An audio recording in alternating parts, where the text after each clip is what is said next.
Hello everyone, welcome back to Super Robot Wars. It's time to leave. It's time to leave. Somebody really gonna this is the only time I'm gonna mention Godzilla vs Kong in this recording because I did watch it again and I watched it with a friend. I had to laugh because, there's the opening scene where Godzilla destroys that chunk of Florida, right? Yes. And it's like they do a whole news broadcast. It's like 8 killed in this attack, and I'm like, fuck, man, Godzilla's way more precise than the goddamn US drone strikes. You're right. Like, he didn't even destroy a hospital or a school or allies. No, he just blew up planes and 2 security guards. It's like, fucking hell. It's like 8 dead in an attack is way better. It's way better. There's no. It's just fucking. I was just kind of impressed by that. Well, as a friend pointed out to me, and I was just kind of like, damn, you're right. No hospitals or school children dead and destroyed. No, maybe that's why they're so pissed at him, because he's fucking way more precise in destruction. He's making us look bad! What? He didn't have to carpet bomb all of the city in order to get to one person. We can't allow this. Hold on a second! People will be questioning why we have to carpet bomb an entire city to get to one person. And not even get that person. That's it. We have to put the kibosh on this Godzilla man. Get the monkey. But also, Oh, on second thought, let's make a crudely designed robot. Also, Dada Zenon started, so it's neat. I have to wait for it to actually, get into it, because there's only one episode so far. But I'm cautiously optimistic. I like Gridman. Baby dun dun, baby dun dun. Yeah. I mean, I like Gridman more than Ultraman, which is funny because it was made because they couldn't have Ultraman. Yeah, because Super Riot Productions said, no, you can't have... No, this is... No. This is ours. Oh, I guess actually, speaking of that, Kamen Rider's 50th anniversary is this year, and they announced a bunch of projects, including Shin Kamen Rider, a movie being directed by Arno. Interesting. Which is kind of funny, because Arno's also directing Shin Ultraman. Interesting. Which I think is meant to come out this year. I think there's a trailer. Anna's like, I'm out of the dungeon, boys! Time to go wild! Now he's like, well, this Shin thing seems to be kicking off. I don't know why. Maybe it's his favourite body part. Body parts? Body parts? Shin kick. Oh, and I guess also in that news, I guess King of Fighters 15 is not for good boys and girls. Yeah, Mai's in it. Yeah. I mean, we knew Mai was in it because Oh, of course she was gonna be in it, because it's like having she was a Street literally Fighter match. in the reveal trailer. So like when they made her thing, and then pretended like, hey, who is this character? Literally, everyone started memeing, putting other characters in it. Like, no way! And it was like fucking Armored King. Who's that? Pokemon.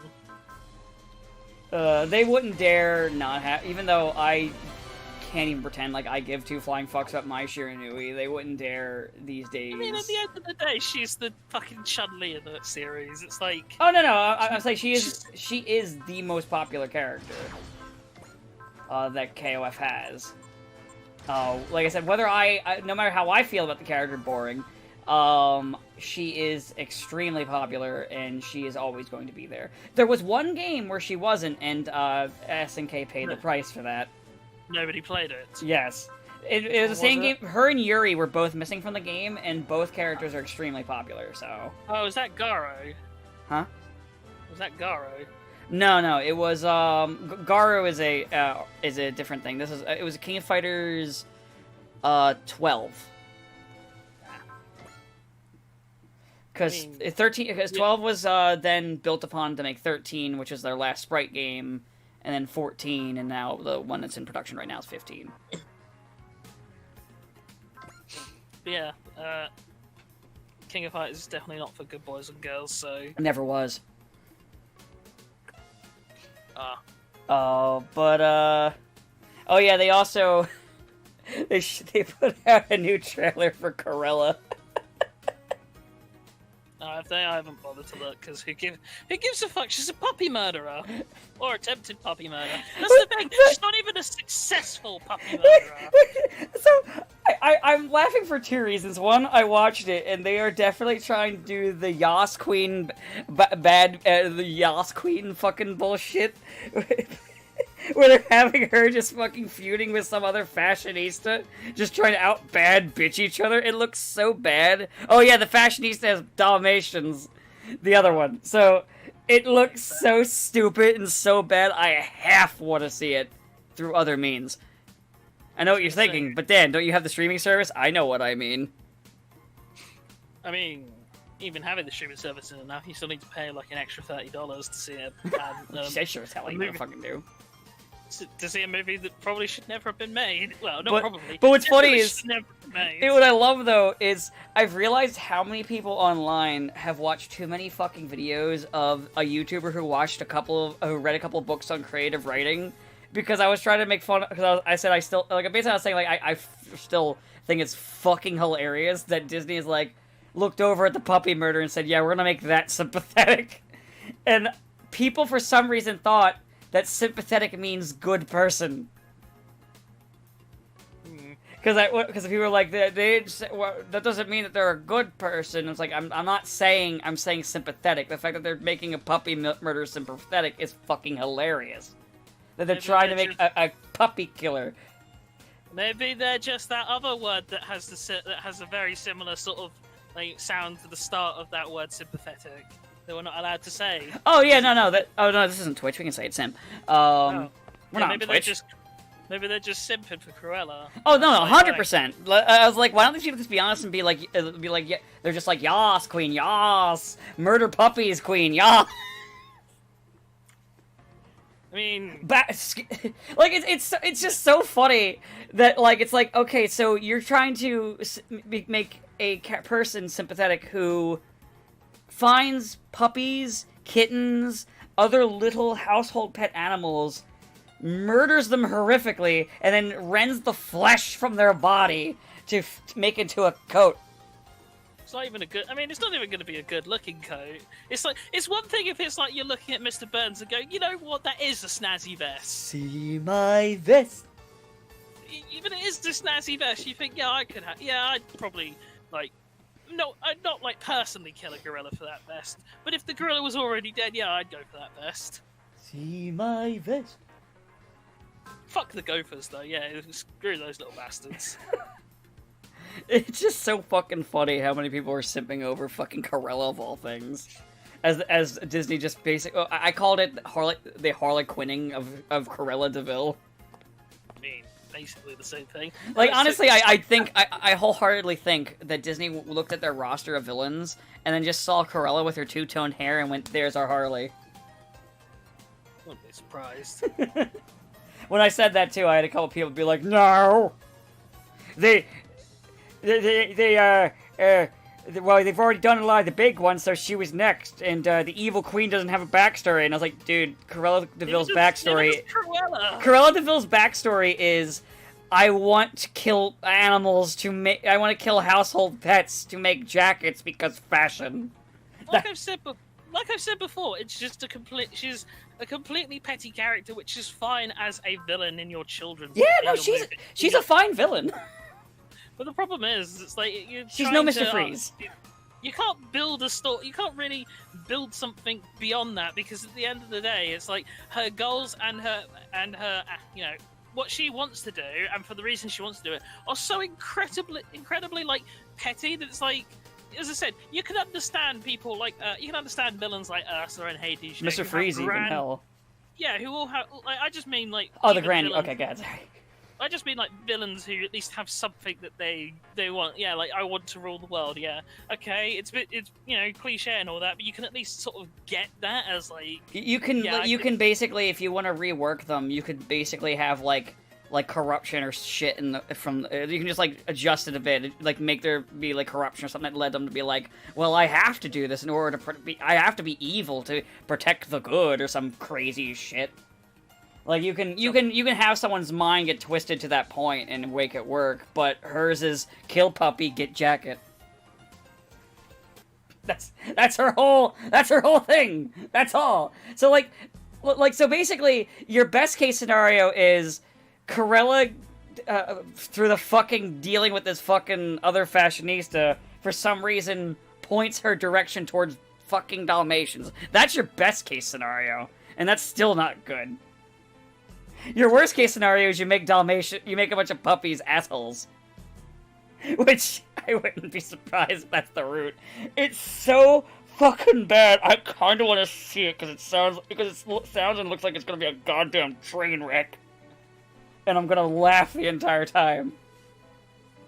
I want Corella to turn around and look at the camera and go, "We live in a society, darling."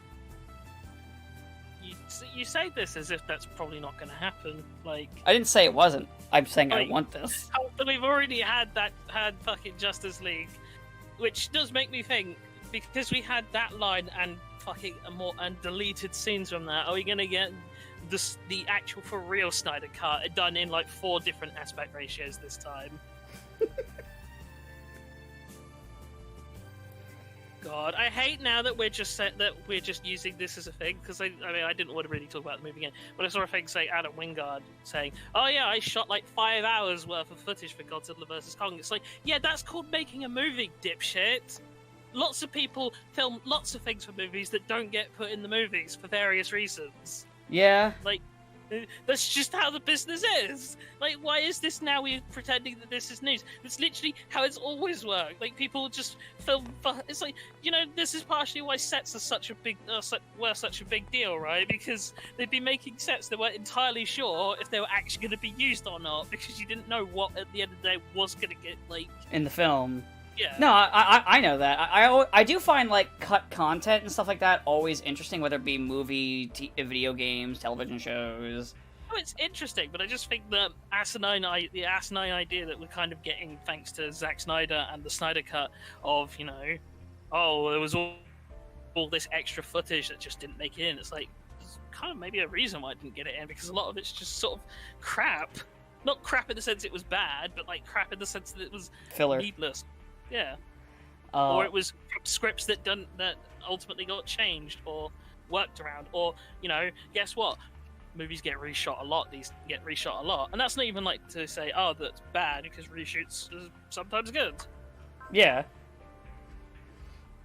Yeah, but yeah, no, none of this is really uncommon. It's just, it is what it is. That's it. I don't really have any big grandiose opinion. It's just, yeah, that's the thing that happens. That's really it. That's my hot take. Things like this happen in movies and other media. So, like, think of the amount of assets that are hidden in game code that are ultimate, because the things that were being used for either weren't getting, or they were just there, existed as a placeholder. Yeah, I mean, what was it? Hell, both versions of Persona have a ton of content. Though a lot of people think that some of it was cut for time. Some also people think was cut because of the whole schedule system. Yeah, probably. Honest to God, I was thinking about that, and I was like, you know, honestly, I think probably they should get rid of the schedule system. There's also stuff that was probably put. There was probably also stuff that was put in with the idea that maybe we'll sort of add more or expand on it later as like an update or DLC, and then, you know, never did. Atlas. No, why not do that when we can instead do that? Release the game to you again with minimal changes. There is a lot of cut Kasumi content, like people have learned from Royale. Yeah. Like, there's a ton that they just didn't put in, and again, it's a lot of people think it's probably because they remembered the schedule thing. I just find it funny that there's fucking cut dialogue for a romanceable side thing, and it's like... You know what also there was? It's interesting just because you think how far... Yeah. There was another romance thing that was cut. So going through Sojiro's thing, you could learn essentially a dating tip from Sojiro. So there was an optional Sojiro pickup line, basically, that were in the romances that were cut out because that never came to fruition. It's just more interesting the fact that they not only got like the side thing, not only like just did long enough to get to like recording, but also I'm pretty sure dubbed as well. I mean, so... that happened with Yosuke in 4. Because remember, Yosuke had like a romanceable thing that was cut out, and it even has like an English dub part of it.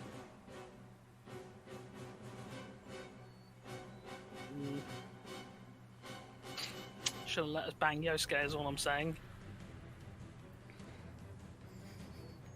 He was the best. He was Brosuke.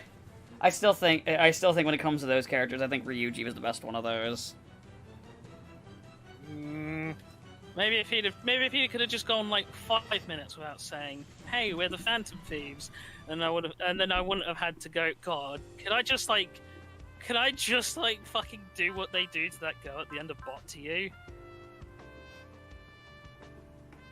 Can I just find a basement somewhere and gag you and tie you to and handcuff you to a radiator? Let's not do this gag again. We've done it in the last like 3 recordings. I know, because I'm going through those and uploading them. The Grey Pistol will always be funny. But yeah, I feel like they probably should just cut the schedule thing. Just stop doing that. Yeah, and I think J.J. Abrams should like get his own original ideas. But you know, these things it's like we can't all have what we want. Dan. God, I was even bitching about it earlier because I was talking like Cloverfield came up, but it's not really like Cloverfield in particular I was bitching about, but it's like the Star Trek movies, specifically the second one, you know, the really bad one, Into Darkness. No, I know what you're talking about. Because it's like, you know the whole twist where it's like, oh, by the way, Benedict Cumberbatch was Khan, ha ha ha, fooled you, right? I love the fact that in that universe, like the whole scene where it's like he dramatically reveals his name is Khan, literally only exists for the audience because the characters have no fucking clue who he is because they never ran into Khan because, you know. So it's like, it's a whole sequence that exists solely based on people already knowing who that character is. And then it's like, and then you think like, oh, they're going to do anything interesting with it. No, they're going to do the same thing with the whole self-sacrifice bit, but they reverse the roles, and that makes it different. And it's like, yeah, but it also makes it have literally zero impact because A, you've not been around with these characters enough to give a shit if they live or die. Yeah. And B, who the fuck really believes that you're gonna kill Captain Kirk in the second movie? Fuck off. And then they immediately undo it with magic blood, magic space blood. And you're like, it's endemic of the exact reason I don't like J.J. Abrams stuff is that it's the whole "you made this, I made this" meme, but it's like. He looks at things and he sees what is popular and what works, but he doesn't really understand it, so he just kind of imitates it, and so it has no substance, it's hollow. Like, even Force Awakens, at the end of the day, the nicest thing you can say about Force Awakens is, yeah, it sure is a soft remake of A New Hope, isn't it? Yeah, no, I agree. Because fucking, like, even leaving aside every other thing you could bitch about those movies in later ones, Rey is just a carbon copy of Luke, like, but somehow worse because you know, it's this kind. I think it's this kind of attitude that you see in like Abrams movies, especially, but also Hollywood in general, where it's like, you know, you're not given reasons to sort of care about characters. I mean, she doesn't really get the growth fact that thing. they are She the immediately is using a lightsaber like in that movie and shit. You don't really get to see like the development and growing into the skills. Like, to be fair to Luke, like, at Luke, at least you have, like, time between movies to where he does, like, gain more experience to where you see, like, a growth in his abilities. The main thing is that they do a lot of things in The New Hope to foreshadow that Luke is technically minded, and also, like, a couple things to foreshadow that he's a pilot. Like, he mentions he's a pilot and he can fly. So that's just as your, like, lead into why he's flying a fighter at the end. And yeah, it takes him, like, ages. It's, like, not until the end of Empire, which, you know, is about, 4 hours total time on screen before he's like having a lightsaber battle, and even then he loses that battle. Loses that fight pretty handily. Yeah. It's that kind of he doesn't thing. really start. So he doesn't really become a badass with the lightsaber until the third movie. But as I said, the whole point is it's like and it seems to be a thing with J.J. Abrams where he sees these sort of things that people like. Like, he sees the kind of things that people liked about the sort of Spielberg thrill rides kind of thing from like the 80s and 90s, but doesn't really get why those worked or what it was that worked about them. So he just kind of does the same thing, and people go, "Oh, it's just like the thing I remember, so that makes it good." And it's like, Remember? no, it just makes it a really half-assed, like, you know, carbon copy of that thing that was good. It's like, as I said, the whole Khan thing only works in Wrath of Khan because it's so well built up, and also, yeah, when the reveal of Khan, it is a big deal to the audience and the characters because hey, he was in the TV show. That's the whole point. It's a villain that's come back from the show, so it has meaning. So, and you know, also that Khan's written a lot better, and there's a whole like there's literary references, and he's a very educated man. But his whole thing is revenge and how all of that. And you don't get any kind of like subtlety about that with like Benedict Cumberbatch's Khan. And I'm not saying his Nessun performance was bad, but it's like there's nothing more to that to his character. It was the script he was given. It was what he was he's given and told guy. to do. It's not like yeah. And it's not, and again, it's not even like the actors are the problem. It's like, it's like hell. I always say this. Like, you can have the best team of actors put onto the best roles for them, but if your director sucks, you're only gonna get so much out of them. Yeah, it's just this kind of really late. It's like, as I said, it's really lazy and half-assed. And the annoying thing is, it still works. Like, people fall for it, I guess, because they just like the whole, hey, it reminds me of the thing that I like, or like, that makes it good. Remember? It's like, I don't know, I want you to do you know what, if you want to be like reverent and do this, that's fine, but you gotta add something more, like something of your own to it, otherwise what's the point? And again, the trade-off is, but what about The Last Jedi? And it's like, Last Jedi doesn't actually add anything new. Because even sort of like beat for beat, that movie is equally a remake of Empire Strikes Back. The only time it deviates is when it decides to throw its entire plot out the window for no reason. The biggest deviation you can realistically say is, well, they put the Hoth battle at the end of the movie instead of the front. Also, they couldn't commit to killing one of the characters, just like in that movie. Probably, and then it turned out they should have committed to killing her. Well, no, it was Finn. It was the one they couldn't commit to killing. Oh, Finn. Because remember, she jumps in last second and saves him. Yes. But yeah, it's like it's just, as I said. And also, from what I heard, I did learn later. Apparently, that movie was made on a first draft. Yeah. I don't remember if you told me or someone else, but I told you. I told you last week. Okay, yeah, I remember that it was made. Yeah, I think we talked about it after recording. Yeah. But yeah, it was basically like his first, like, Rian Johnson wrote the first draft of that script and handed it off, and they were like, yeah, we'll shoot on this. And I suspect that it's not all entirely because Kathleen Kennedy just had that much faith in a director who had Kathleen Kennedy is incompetent. Yeah, but I also think that it was probably just this, I think probably what happened was they wound up getting so short on time because they'd already committed to a Star Wars movie every year for Christmas. But I will say she definitely was incompetent. And after the colossal fuck-up that was Solo, a box office story, they wanted to pump something out fast. Well, I mean, yeah, granted, like, well, that's the point, is that even though Solo hadn't come out, they knew that at the time that Solo was kind of fucked. Turns out just kind of, it is kind of costly and a pain in the ass to reshoot an entire movie.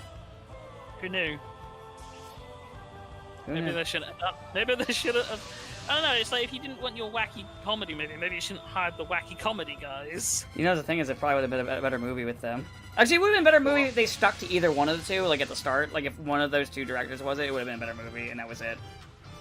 Yeah, basically. I feel a bit bad for, because Ron Howard's a good director. Yeah. He's done good stuff. Yeah. He's done some not good stuff, but you know. I mean, that's every director. That's every decent director. Every decent director has their shitty movies. The problem is he basically just got called in as like the last minute. Oh yeah, the movie's fucked. Fix it. Fix it, Cunningham. And he's like, you know, I only played that character on TV, right? No, fix it, Cunningham. Richie! Okay, I'll try. Become Richie the Sea! Thanks, Richie. Maybe if Han had jumped the shark is all I'm saying. Maybe they should have got Joni and Chachi together. Let's be honest. Why not? There's like one person watching this who's significantly younger than us, and like, what the fuck are they talking about? We don't talk about things that are technically beyond our age Yeah, demographic as well. yeah, they Like, are. Happy Days But has not been. they are, but they were at least like on fucking like Nick at Night back then, to where it's like, oh, I saw this after I was done watching fucking Rugrats. Oh, I've never watched an episode of Happy Days ever. It's It's just the cultural osmosis. You know, that's the point. It's the whole cultural osmosis. You've seen, like, it's the kind of thing of how many times have you seen parodies of things enough to have seen a version of the thing itself? But I mean, I know I actually did Sorry. see Happy Days, like the show, like watch it. Also, just as dumb aside, completely unrelated, but as I'm selecting my robots for the fight, I just keep going back and forth between Mazinger Z and then Great Mazinger, and because of the way they both look in these designs, it's funny how like it looks like the Virgin Chad meme because the Mazinger just looks so wimpy next to the Great. It looks so stupid. It look like the paint isn't even done on the fucking wings. It looks like the Chad Virgin meme. The Chad Great, the Virgin Z. I mean, I guess to kind of go back to that, I am actually curious as to how Arno's going to handle like Shin Ultraman and Shin Kamen Rider, because like Godzilla's a very different kind of franchise to those two, since it's had a lot more of what's the phrase I'm looking for? Like tonally, it's had such radical shifts. There's like basically a way you could go with it. Whereas like Kamen Rider is pretty is like, I mean, yeah, you get like varying degrees of how like jokey or kid emphasized it is, but it's still like ultimately a superhero show with children in mind. Same with Ultraman. So I mean, I think Anno will be fine with it. I don't think he'll do a bad job. I am just curious, just because it's like feels so widely out of the usual things he does. And I don't think he's the kind of guy who would just go, okay, now I'm just going to make Ultraman, but I'm going to make it grimdark and not either. Oh, you mean like how the Madoka Magica guy just keeps making the same plot? Yeah, well, I got him a lot of... It made him very, very famous. in the I'm industry. making fun because he did do a fucking Kamen Rider, and it's literally just the same plot again. Wait, which one did he do? Which season was it? Fuck. If Carl was here, he could tell me the exact one. Because even he jokes about it. was He it likes Bill? it, but even he jokes about it. That might be Build. Might have been Build? I don't know. After I know Forze was done by the Gurren Lagann writer, but that's fine. I like Forze. Yeah, but Force is a good show. Yeah, I like Forze a lot. I mean, Gurren Lagann's not bad, it's just... We've seen it. As I said, the problem with Gurren Lagann, and we've said this multiple times, is it's not in of itself bad. The problem is the nature of the people it sort of bred, and it's not even like it's like Baby's first mecha show, which sounds a lot more harsh than I meant it to be. But it's the show that a lot of people who had never seen mecha stuff got into it. The problem is less so much that. The problem is more that it then got a lot of people attributed things to Gurren Lagann that Gurren Lagann only borrowed and aped off of. Oh, hi, which Sabo. then made it a lot more like. I'm here. Sorry, guess it it was time is for me to leave before, but now I'm back. It really was time to leave. Yes, it's time. Well, we were just talking about Arno doing Shin Ultraman and Shin Kamen Rider. Yeah, and then I was just making a joke about how the Madoka guy can only tell one story.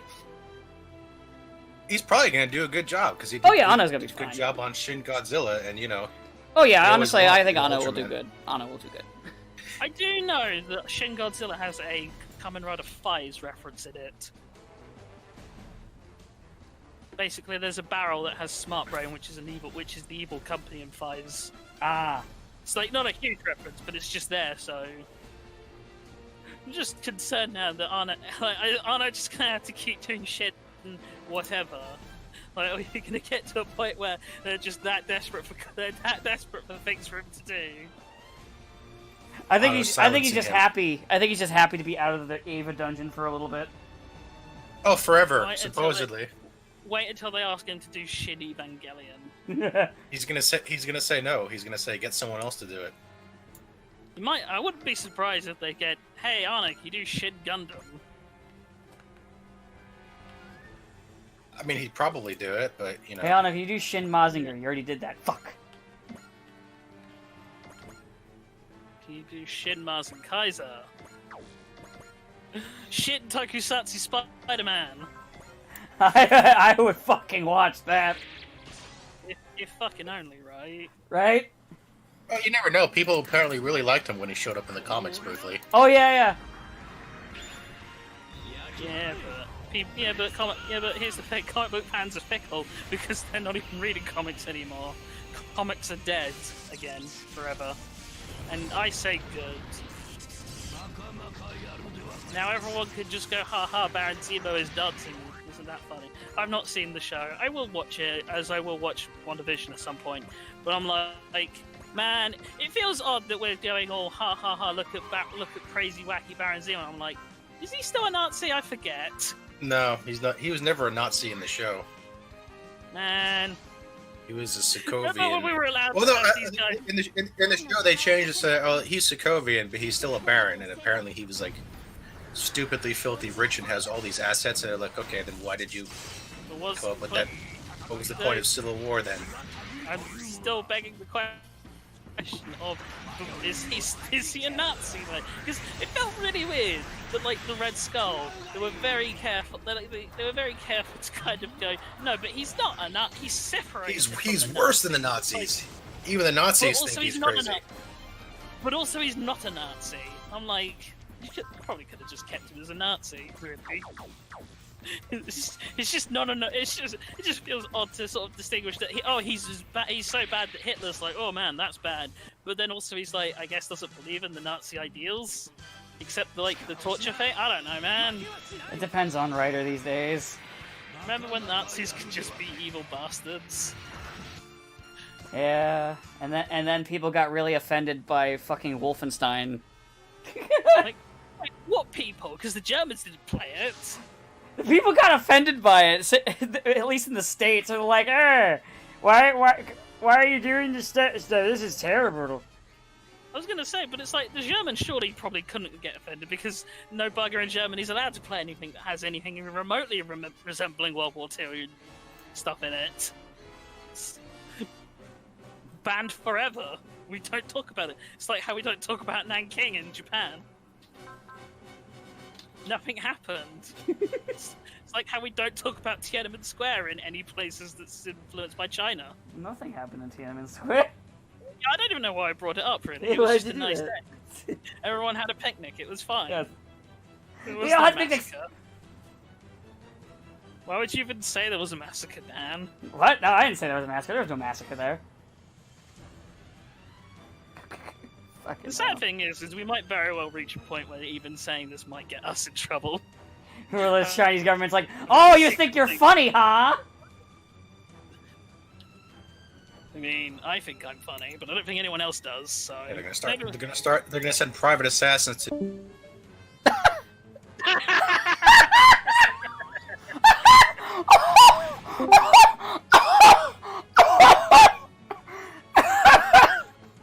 You got me. Well played. Now, I gotta know, did you do that or did your internet cut? No, the tab crashed. Good. Good. Good. Good.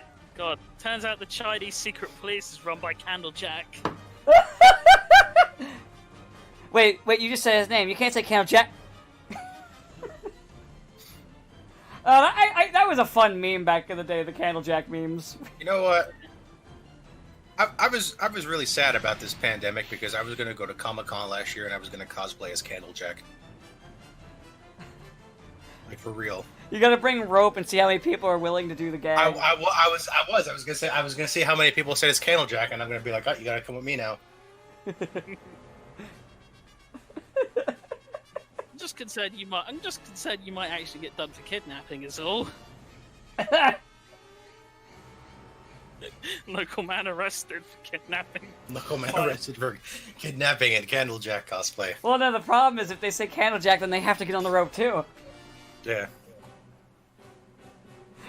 Alright, Sir Freeze, what's your name? Candlejack. Alright, Candlejack! Oh, crowd, I'm on the rope now. Gonna need more rope. Oh, I guess that's the thing.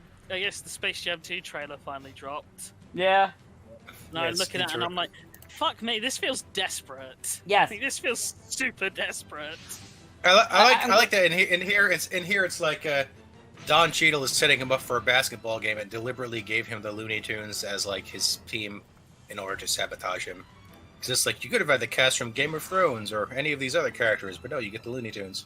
I mean, let's be honest. The whole thing's just going to be a surprise twist where Don Cheadle's just trying to teach him to be a better dad to his son. Probably. I liked though. That'll be the twist. Or Don Cheadle did nothing wrong.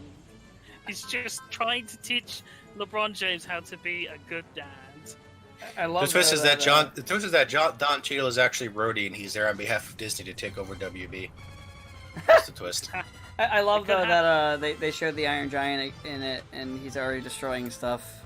Thanks. Did you not see the other thing about that Iron Giant cameo in that? What? That it's literally the same model as the Ready Player One. I'm not surprised. Like CG, because apparently because it's a thing where like the CG model on the Ready Player One version has like a fucked up hip for some reason. That's also present on the model they're using for Space Jam 2. So it is very probably actually a case of reusing the same reusing assets. That might be why Space Jam 2 is this whole, hey, look at all these Warner Brothers properties. Apparently, Ruby is going to be in it. Really? I didn't think does Warner Brothers own Rooster Teeth now? Yes, they do. They've owned them for a while. Oh. Finally. That is Jesus Christ, it is desperate if we're trying to get the Ruby fans in. Not even Rooster Teeth wants the Ruby fans in. They were in Ready Player One too, but like only in a brief you can miss it cameo. Finally. You know what's funny is I was thinking the other day, I was like, you know, Ruby's stupid. I do like the character designs, and I really thought about it, and I was like, you know what, I really only like Ruby and Yang's character designs. The others are kind of boring. I mean, they're just kind of. I mean, all four of them are just by design sort of semi-generic anime girls. Because I've said before, when you think about it, the main sort of appeal of Ruby is the spectacle that it was an anime series. It was basically made by one man, and had like the voice talents from Rooster Teeth, who had obviously made something of a name for themselves with Red vs. Blue and things like that. But like after a certain point, the spectacle kind of goes away and just forced to go. But I mean, it's just a generic show. Yeah. Like if you judge it by the merits of the show itself, it's like it's fine, but it's nothing like really special. What makes it special was the whole, it was made on like a shoestring budget by one crazy guy. And then and now it's made by an actual budget by a bunch of people that are trying to be as safe as possible. By actual animators who, and it's like at that point it just kind of loses the charm of being homemade, and now it's just now it's just poorly written, and even the animation's somehow worse. Even the professional animators. Now it's actually just a bad anime instead of just a bad anime that was forgivable because it was made by one guy or immediately. And yet somehow now that it's a team, again though, somehow even though now it's a team, it's somehow worse animated, and I don't understand that. Because Monty M was crazy and basically used like software that only he understood and could. And also because Rooster Teeth got in trouble for overworking and overpaying and underpaying their employees, so now they're which is definitely very a problem. careful.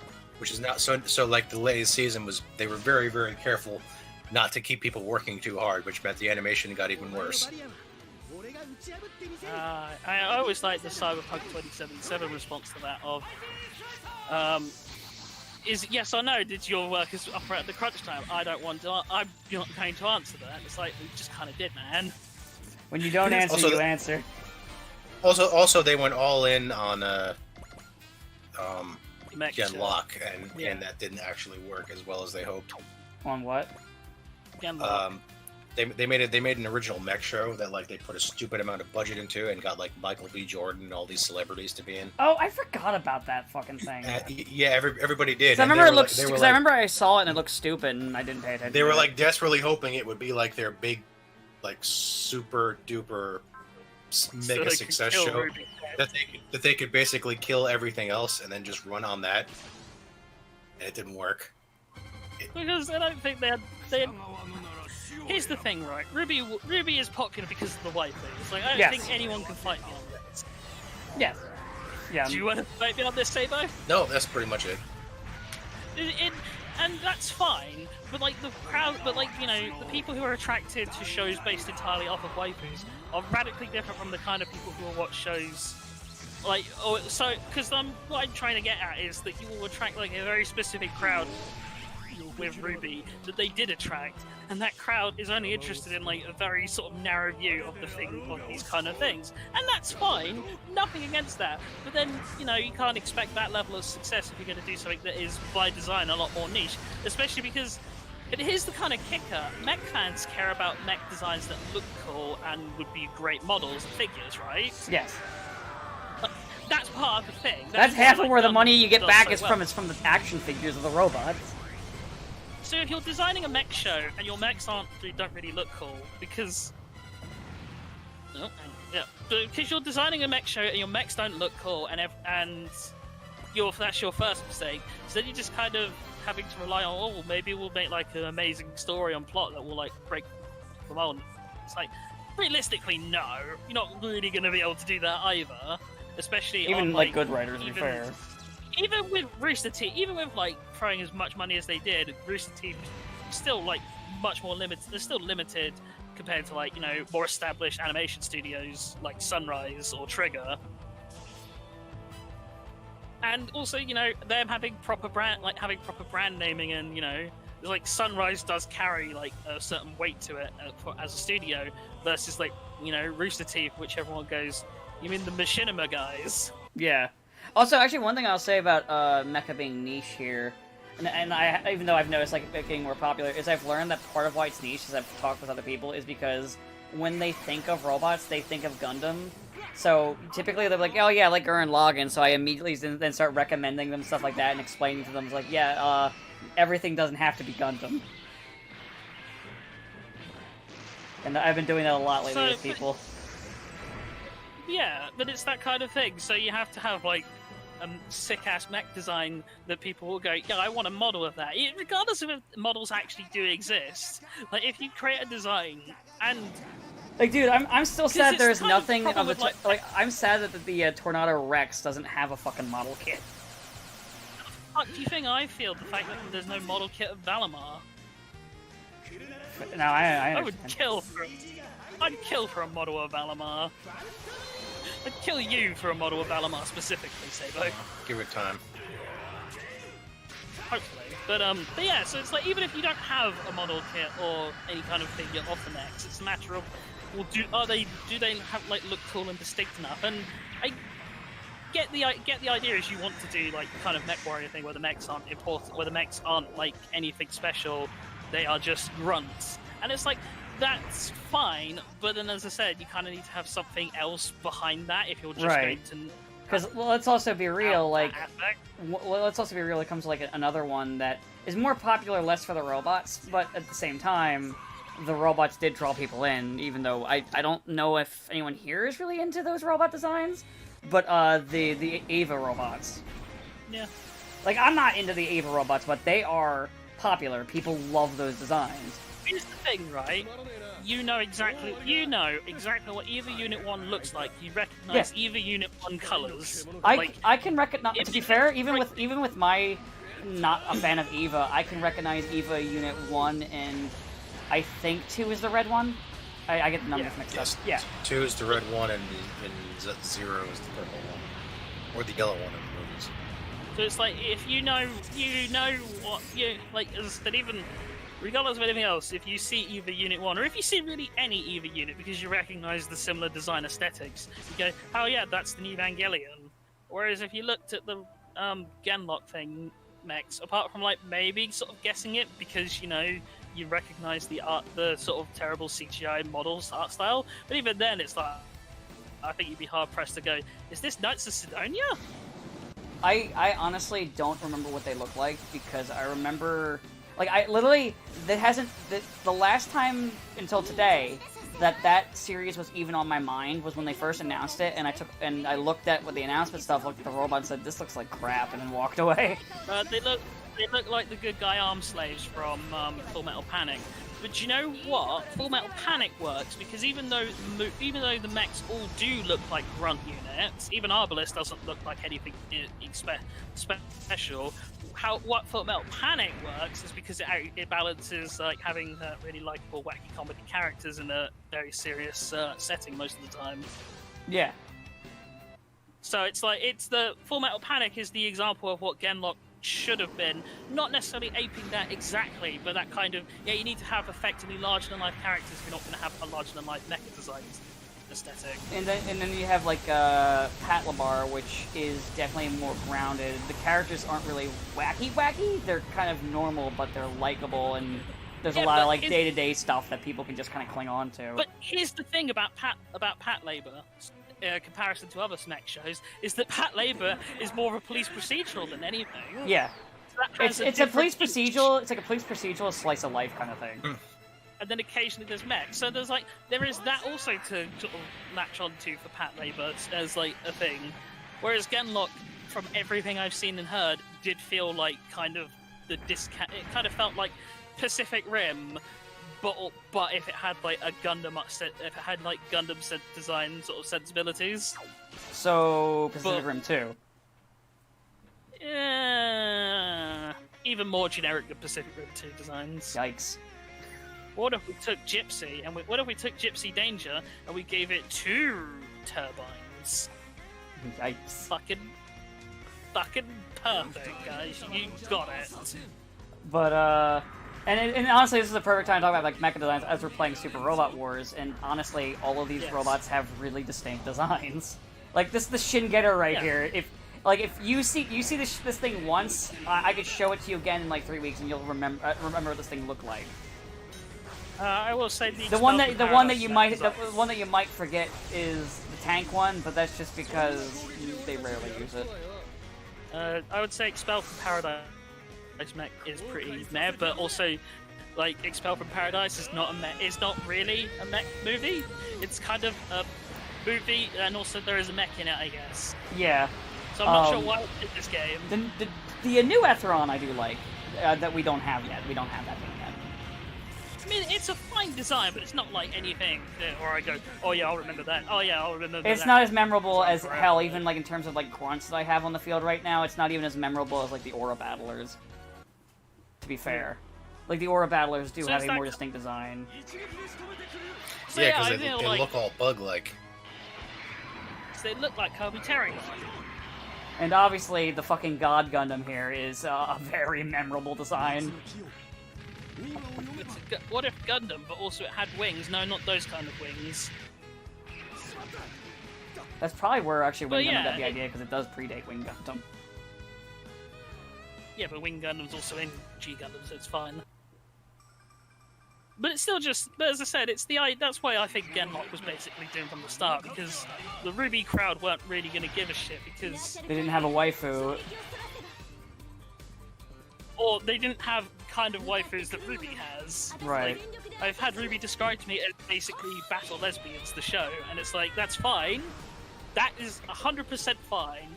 But yeah, you can't expect like get the same kind of numbers or that level of fan reaction. Christ, Noriko, that was overkill. I'm sorry. One of the fucking little grunt Aura battlers like ran at her, hit her for like no damage, and then she said, "My response, homing laser." I mean, they are like tiny, the Aura battlers. I think they are probably like the smallest sort of mechs in this game. No, the Votoms are here. Oh, yeah. I rarely use the Votoms mechs because they're just not that strong. But also, they're very, very slow and stuck on the ground. Yeah, they're just not, like, honestly, it's like, if I want something, like, in that caliber, I'll go for, like, an Aura Battler. If I want something that's slow, I go for a super robot that can just do a ton of bullshit. Because they're just not punchy enough, and they're just not fast enough. I'd rather use the fucking jets than the Bottoms. I love Bottoms. The trick with Kiriko is you have to get him almost dead, and then like all of his abilities will kick in, and he'll do ridiculous damage and never get hit. But like you have to luck out in that he doesn't die. He takes just enough damage to get him almost dead without dying. At which point, why not just play why not just field another unit instead? Why not just bring out, like I said, like bring out one of the Aura Battlers? Bring out someone who activates their special abilities with morale instead of, you know... Yeah, like a fucking, like, you can bring in Domo. And hell, Allenby when she gets her Berserker system. Any of the Judo or Camille, like, there's a ton that can fit that niche way better than a Bottoms unit. They are, at least in my opinion, the weakest units in the game. It's a shame, I like Bottoms, it's just, they're not good. I think Swordfish is worse. I don't really, the Swordfish fell off. I haven't used the Swordfish in ages. But yeah, all of that to say, Genlock was doomed from the start because it's generic, but generic doesn't fly as easily in mech stuff as it does in waifu stuff. Yes, because you gotta have because like even if you went because you gotta at least know what dumb shit people for mecha stuff would be if you wanted to just hit a bunch of demographics and just throw a bunch of stupid shit at the fan, but they're probably their knowledge of mecha was they knew Pacific Rim and they knew Gundam, and that was about it when they were making the show. Basically. And Pacific Rim is a good example. hell, of, even like, Gundam, like even like the Gundam units, like you have unique designs to them. To be honest. Yeah, I mean, it like As much like, as the units Tomino that are screams that he totally that like about how it wasn't the toys or anything like that. Like no, there's a reason why they make us like millions on Gunpla year. I mean, it also helps that a lot of Gundams are literally just the RX-782, but also we painted it black. Not even just like fan stuff, like sort of side stuff. The RX-78 no, the RX-78 1 FSD is a black Gundam with orange trimming and a shoulder cannon. So yeah. But I mean, even like the Gundam Mark II is nowhere near like a drastic design difference. It's basically got a bigger shield, because I have it right here, I can just look at it. Basically it has a bigger shield, it's got the, that headphone piece thing, it's got a bigger backpack, it's a little taller, and like its weapons are slightly redesigned. It's not as drastic as, say, like, the Gundam next to the Zeta Gundam. Whereas Zeta Gundam has that weird face piece to it, which is cool. I love that face piece. But yeah, so it's like, it's still like, and you see a lot of very similar kind of things. Like the Gundam Alex doesn't look that much different from the Gundam, from the OG Gundam or the Land Gundams, apart until you get to EZA with its custom headpiece. So it's the kind of thing where there are sort of generic-ish Gundams, but like any kind of Gundam they want you to remember, it does look very distinct from the other Gundams, except for Freedom and Strike Freedom. I'm not sure I could ever tell those apart if I looked at them side by side. Yeah, I don't know. Strike Freedom has a gun in its chest, and Freedom does not. I get the names mixed up, but doesn't the Strike? That's the one that looks like just like a modified wing, doesn't it? Or which one's the one that looks like a modified wing?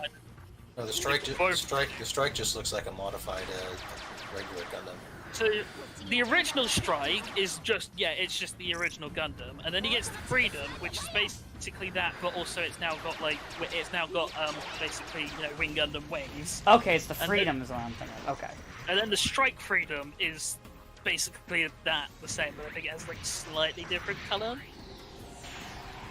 It is slightly different color, slightly different wings, and it has like different weapons. But, I mean, they look very identical.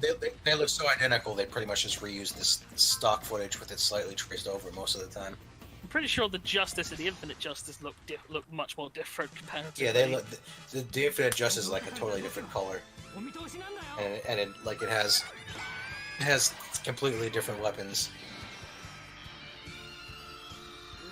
Whereas the original Justice was basically just a red Freedom with a slightly lamer backpack. Jesus. I mean, nobody gives a shit about the Justice. I don't know. I mean, they certainly hyped Atherin coming back in Super Robot Wars V as like a major thing. Yeah, but isn't that just because people like Atherin? Because, you know, he is very pretty and has a lot of guess. I don't know why Has a people lot find these people pretty. They have weird faces. Well, I know that, and you know that, and anyone with a brain knows that. But They're from the era of the upside-down avocado heads, which I'm glad died with Sailor Moon Crystal. They're from the era of Code Geass being a huge show. Which also had upside-down avocado heads. I saw someone like, oh, because Clamp is incapable of drawing unattractive characters. I'm looking at these people like they look like avocados with given flesh.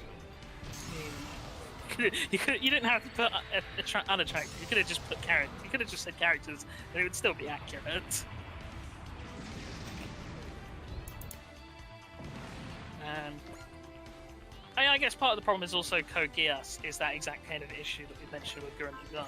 I mean, the difference is I do think Code Geass is actually a bad show, but that's neither here nor there. It's still the thing of people watch it, and it's like, yeah, they watch it, but they don't like get what that it is just effectively a reference / a repeat of stuff that's come before, and so they act like it's this, you know, fucking new, it's this brand new like second coming of Christ in anime film, and it's like, yeah, but it's just Gundam. But it is just reverse Gundam. Even by their own admission, it's reverse Gundam. I mean, my joke used to be with Code Geass was that I would call it bad Char fanfiction, but now I go, no, it's just bad unofficial Char fanfiction. We already have official bad Char fanfiction. It's called Origin.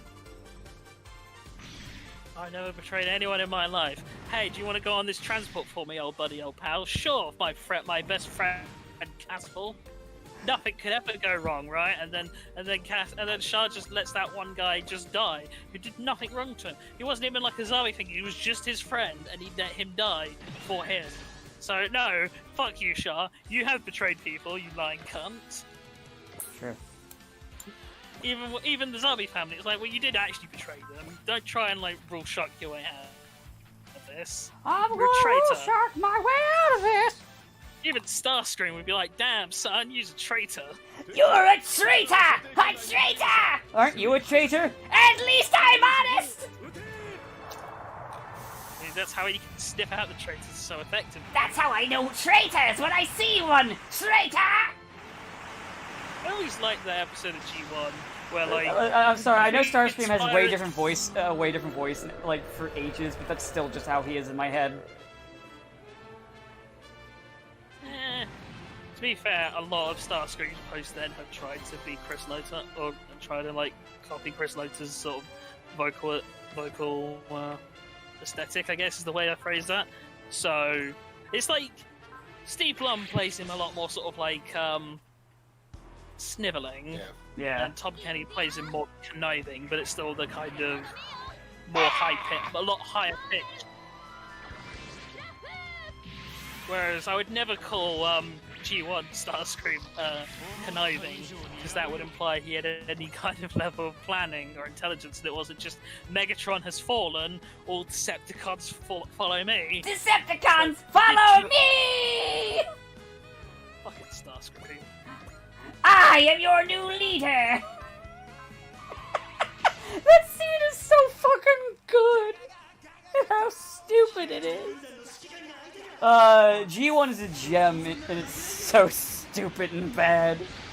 Coronation Starscream, this is bad comedy. Starscream was so good that they had to just make bullshit as to why he's not dead. As to why he's a ghost. Also, because I think at that point Chris Lota had kind of calmed down on his like rampant drug and His alcohol problem. drug-fueled nonsense. But at that point they'd already killed him. Like, I think that's why he was still in G.I. Joe, because he had like chilled out by the time they did the move, by the time that happened. But even G.I. Joe, they didn't kill him. They made another guy the main villain for the second season, yeah. and mostly limited him to only a couple episodes where he tries to take over. Although he does have a pretty big role in the movie. Yeah. Like I said, I think after the Transformers movie he had sort of relaxed a bit. I know Peter Cullen had done interviews where he kind of lamented that nobody really, that people knew what was going on and nobody really helped him. but that's the kind of benefit of hindsight. Pretty much. Like, I mean, apparently the attitude back then is just like, well, he's in the show business. Everyone does rampant drugs here. But people didn't appreciate that. No, dude clearly had a lot of issues. I mean, so. But yeah, it's just a wholesome kid show, guys.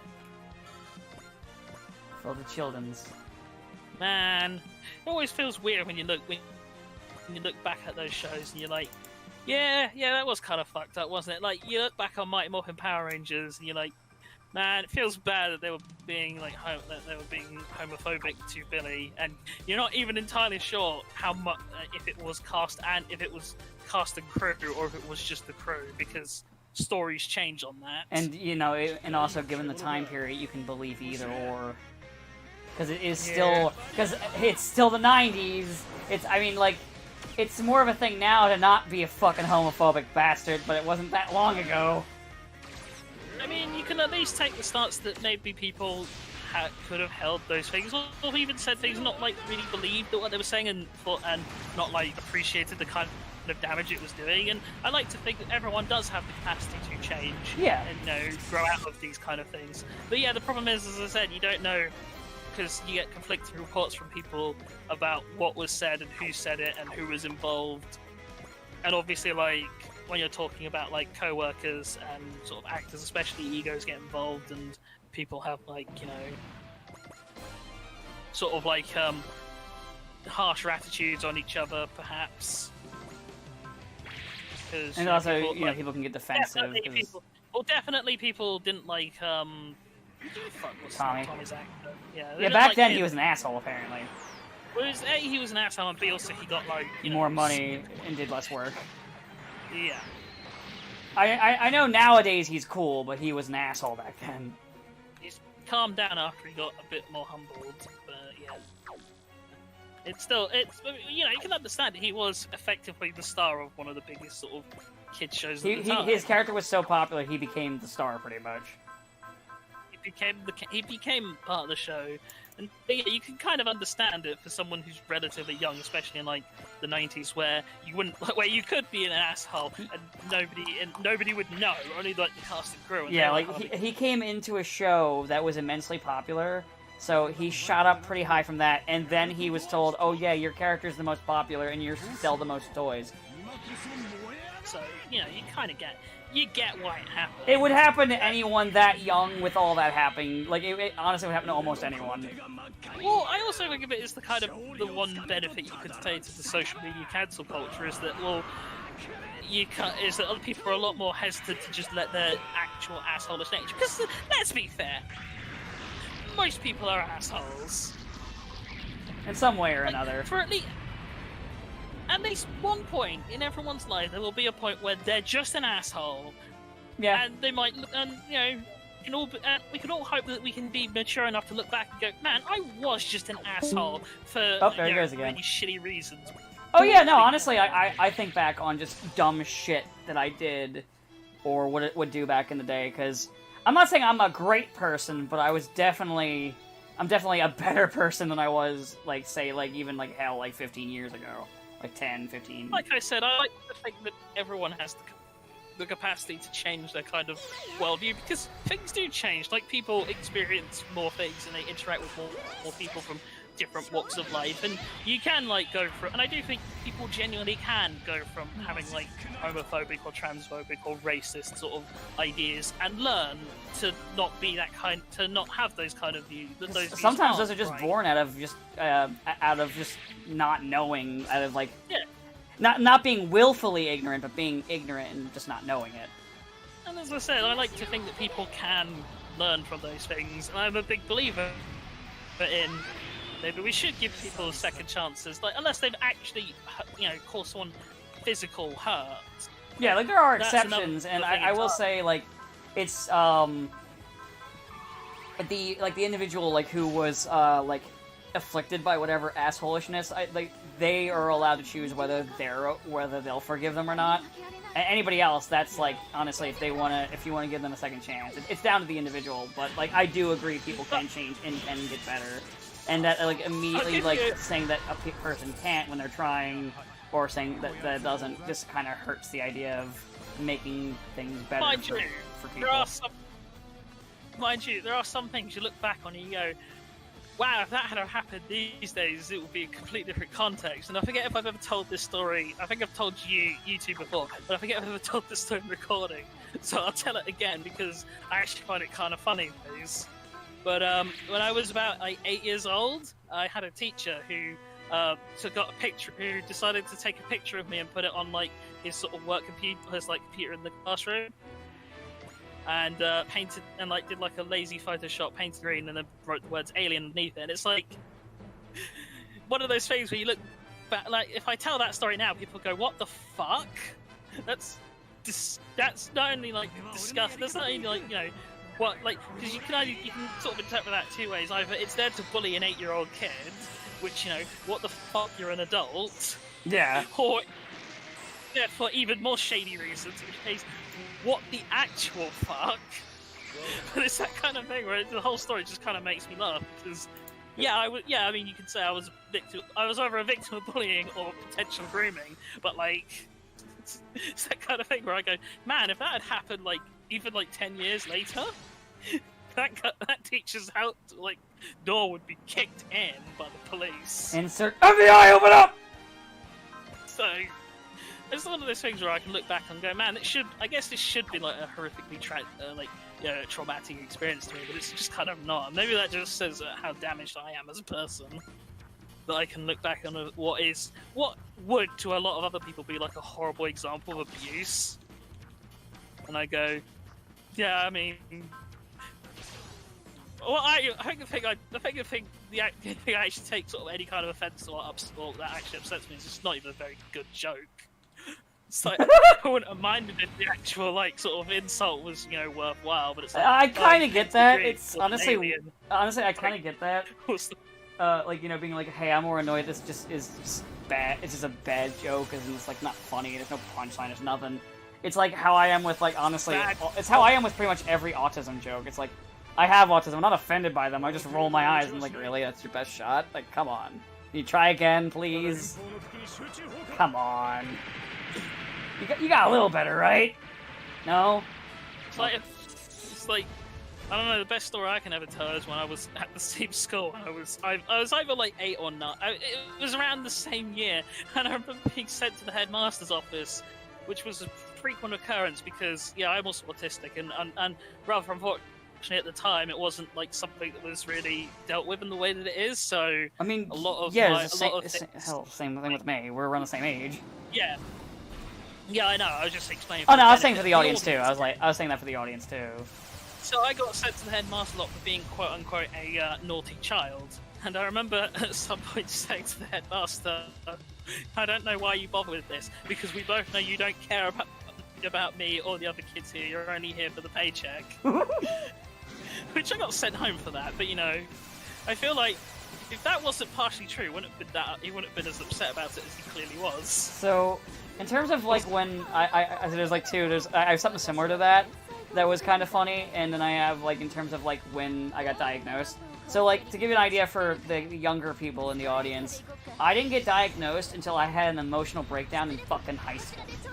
To give an idea on terms of stuff like that, and like mental health is fucking terrible here in the United States still. But that's to give an idea of what it was like, say, only about, God, I was like maybe 14.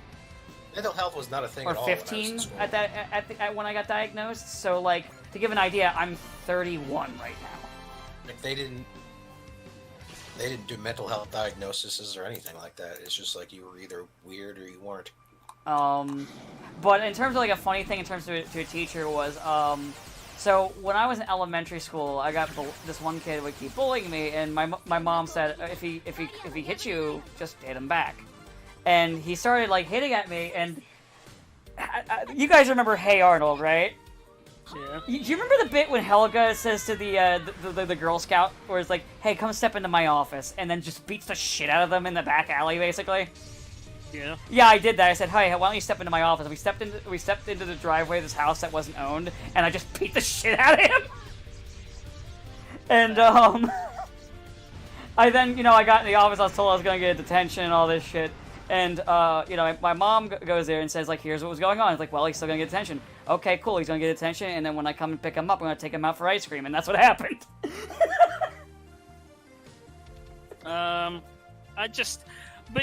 It's the kind of thing where I remember I got diagnosed when I was, once again, 8. It was a very weird year, actually, when I was 8.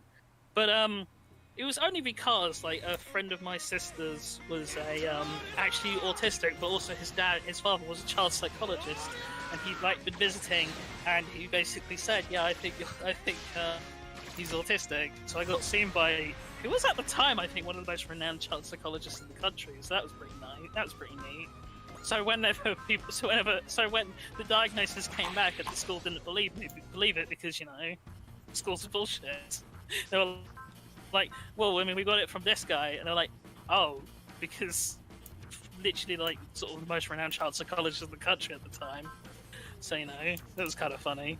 But as I said, I kind of look back on these things, and it's like, yeah, I think for a lot of other people, it would be, like, a lot more sort of traumatic and miserable, but for me, it was like, shit happened, Like, I was kind of in a similar situation, similar things with you, where kids would obviously, like, pick on, start shit because, kids are basically like chickens. If they see weakness, they'll peck at it. Yeah. But, the problem is that I always would hit, I was never told to hit back.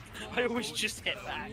And I remember at one point, it was in, like, what would be the equivalent to your middle school, is there was some cunt at the back of the class who would just throw pens at me constantly. Literally, it was like the desk would be surrounded by pens, and I would point this out to the teacher, and they would do nothing. And they would point this out. And, like, I think after like 2 months of this solidly, I eventually got up and I just threw my chair at them. Yeah, that was another thing too in like, schools back then, where like if you got bullied and you said something to the teacher, either A, nothing would happen, or B, they'd punish you instead. Yeah, so as I said, eventually I reached a point where I was like, well, if they're not going to solve this problem, I will solve this problem my way. And my way was to throw a chair in response, proportional response and all of that. I should have been in the military, really. I should have been in the military. It's like, we need a proportional response. How about we blow up the school? How about we blow up like 14 schools? That doesn't seem proportional. It's proportional to me. But yeah, proportional's all. Hey, what's proportional is relative. So yeah, it kind of solved that problem, although it did cause another problem of them saying, well, why'd you throw the chair? We was throwing pens, like, constantly. It was really annoying. And yeah, it sounds psychopathic to say now, but, when there's a difference between when you're, like, because it's the kind of argument I had with people afterwards when talking about, like, kids and shit, is that it's like, it's one thing to tell a kid, oh, you should just walk away, or you should do this, because, yeah, obviously they should. But kids don't think like that. And not only that, but a lot of times, like, even when you would try to do that, because I can say from experience what happens when you try is, nothing. You don't, it just doesn't help you. They just basically follow you, essentially. I'm not advocating you need to, like, definitely not advocating you should turn to violence to solve the problems, because, I mean, that's how school shootings start. But it is the kind of thing where it is sort of very naive of people to just say to kids. What's funny though is a lot of school shootings aren't even from people that were bullied. No, like, I know. The Columbine kids were the bullies.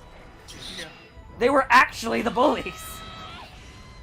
But it's like, but I'm still just saying is that I'm not promoting violence, but I do think that there does need to be a lot more conversation about this kind of culture, because kids don't understand the ideas of you should just let it wash off of you, because I mean that's the nature of kids. Things that aren't a big deal feel like they're a big deal, and it never feels great to be bullied one way or the other. And when your whole life is effectively school, which it is at that age, it doesn't feel. It feels really bad to spend that. You're going to be spending half your life in a place you don't like, surrounded by people who don't like you and you don't like them, and they're going to try and make your life miserable. It's like, it's a lot to ask of kids to just ignore it. It's like I say, there needs to be a lot more sort of frank discussion about these kind of topics than there actually is, and especially about like mental health awareness. And frankly, that's like getting somewhere, but it's not really getting somewhere either. Like there needs to be more discussion and honest discussion as well, because I think just talking about things is not help. It doesn't really help anything. Hey, let's talk about it, but let's not actually do anything. And I don't know. I also feel bad because I do genuinely get asked like to sort of give advice to kids who do have autism, and I'm like, well, I can't give advice to them because at the end, because the thing about autism specifically is you get like such a grab. It's literally a grab bag of what of. It's like a soup basically. So it's like, how can you come?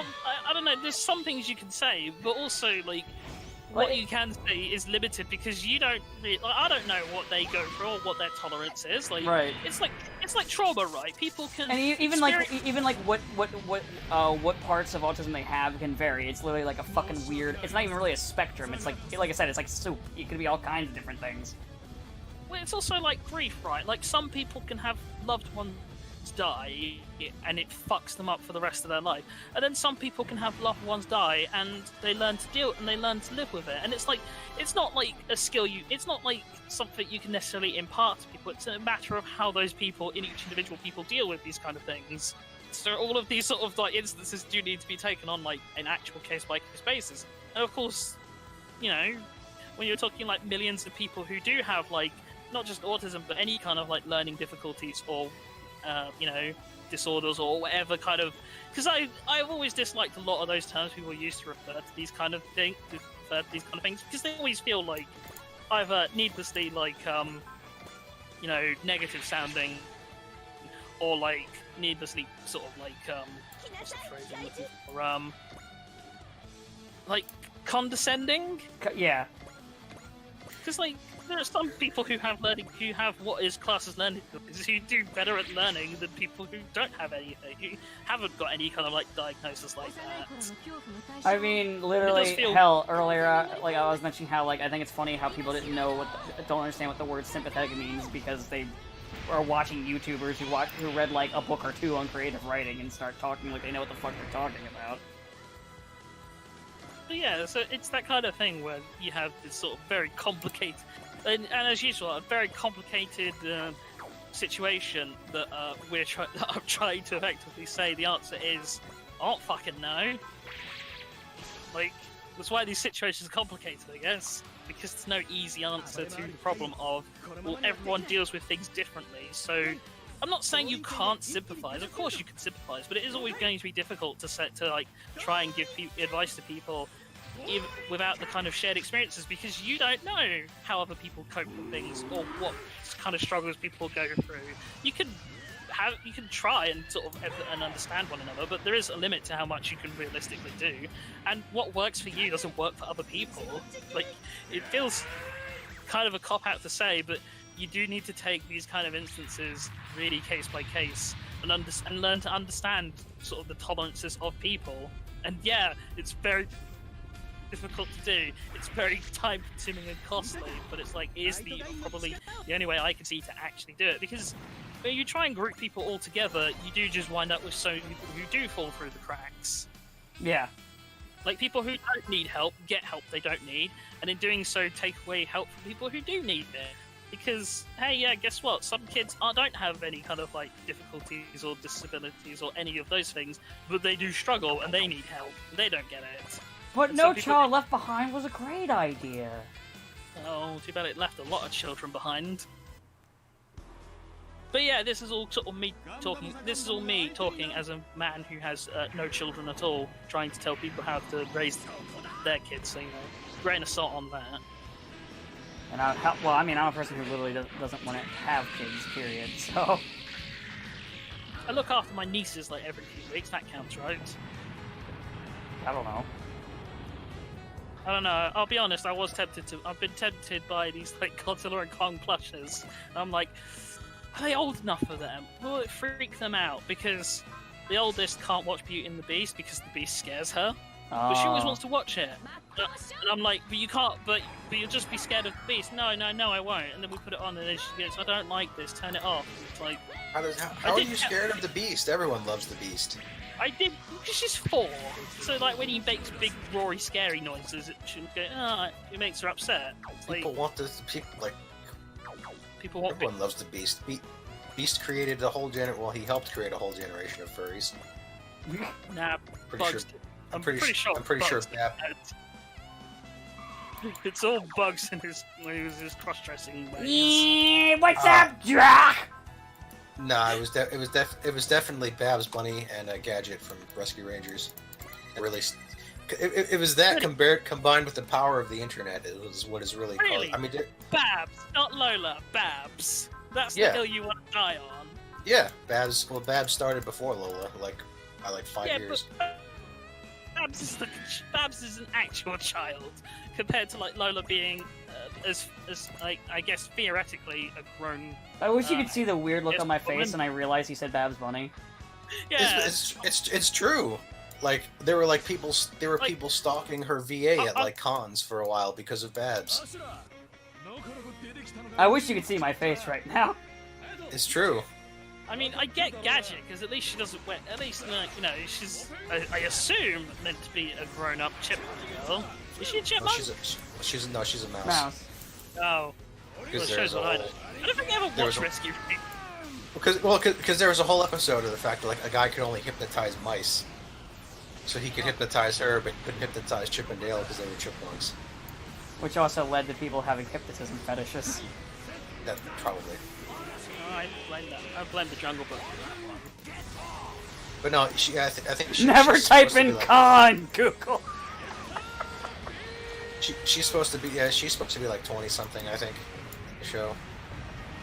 It's hard to tell with Disney, with Amazon or Disney. Like, at least you can tell with Miranda Well, you can Wright see from now Bob. why they- At least you can tell with Miranda Wright from Bonkers is a fucking adult. No. Yeah, but also she's one of those filthy human. I'm not really into furry characters like that.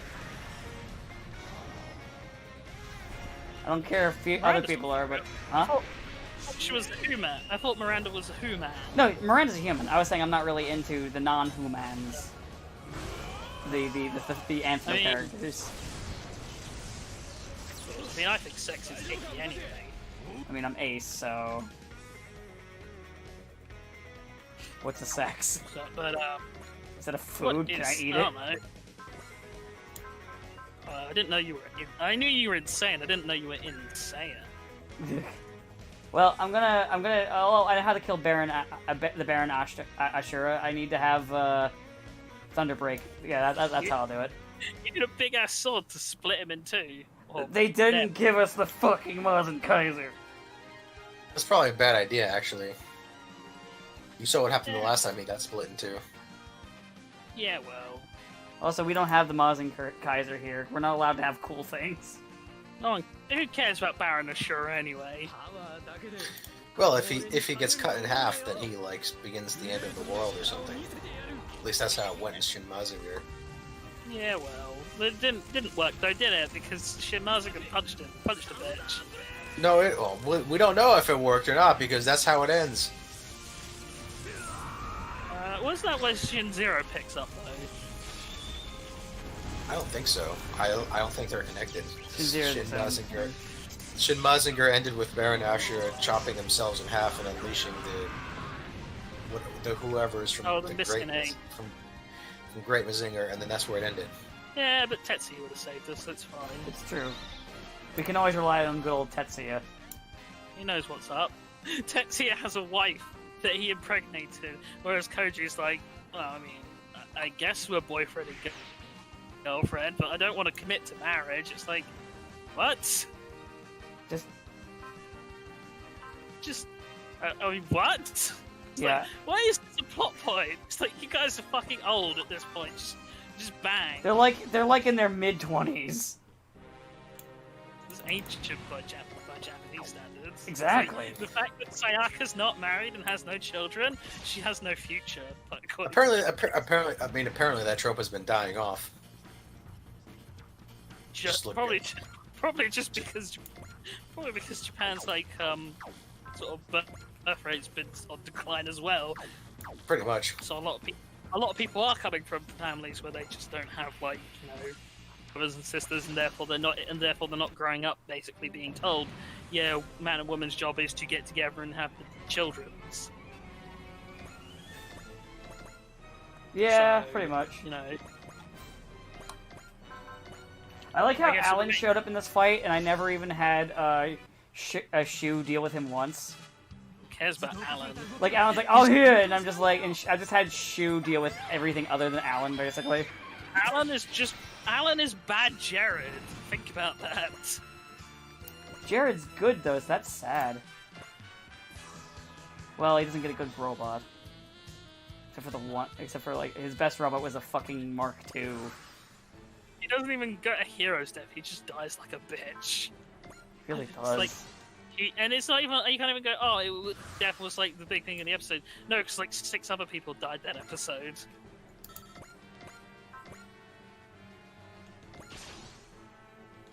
Sad, But yeah. really. Eh, It's really kind of sad. shit happens, what can you do? It's kind of the nature of the beast when you do this whole, when you decide to kill off characters but kill them off en masse, or kill them off so frequently. Because it's like, at a certain point the audience does get wise to it and just go, well, I mean, I was already, but I mean, this is taking the piss now. I only have so much sad to give. That's why you need to be very careful with how you do, like, especially if you do want to have like high mortality rates. Is you need like deaths to be like really impactful and like, you know. And most don't do that, to be honest. Well, a lot of them do just kind of go, well, if I kill a lot of people at once, it's like, but then people kind of stop being attached to characters, because if they think anyone can die, then they'll just go, well, why should I care? Because what stops this guy from dying, or that girl from dying, or any of these people from dying? I mean, half of the reason why people watch like shows like, say, like fucking Walking Dead is they were more curious about who would die. Those were like literally like most of the search, like, ooh, who are they gonna kill this time?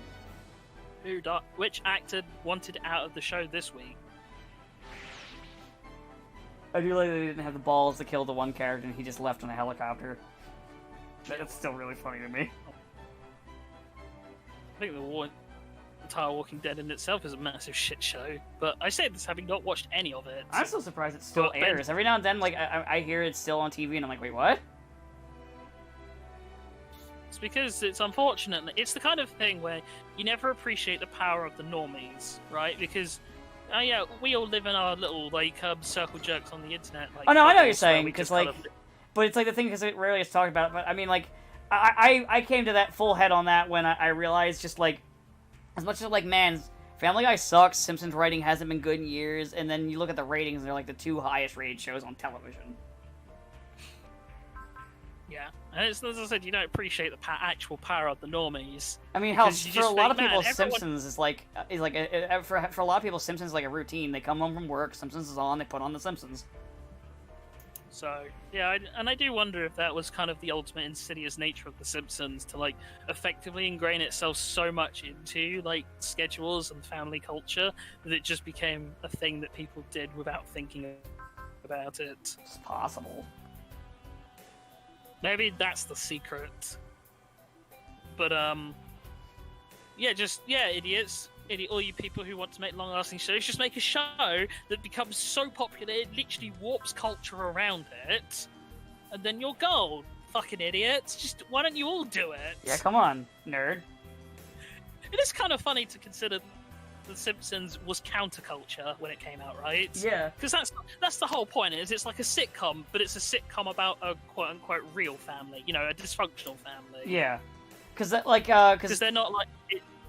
I mean, it also makes sense at the time because a lot of media back then, around even before it, like around that time that it came out, even slightly before, was very counterculture.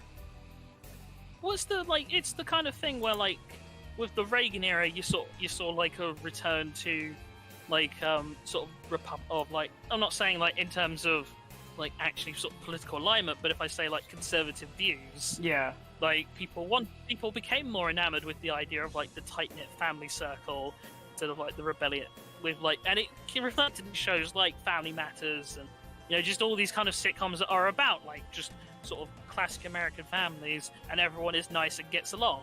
And that's where The Simpsons was important, because it was a show about people who were not perfect and all had like their issues and their flaws, and then made them not terrible people, but not like idyllic people either. Right. And the weird thing is that as much as because Simpsons spent all of its time parodying and making fun of, and just kind of being counterculture, it then became the culture. It eventually turned into the culture. Yeah, it is kind of nuts to think of that. I can't think of any other show or thing in sort of like recent times that's done that or been in that sort of similar instance. Yeah, there really hasn't been anything like that since. Like, there's been things that have definitely warped culture around them, like the MCU. Yeah. But I can't think of anything that was explicitly like, oh, we're going against the grain, and then became the grain. Yeah, no, I can't think of another one.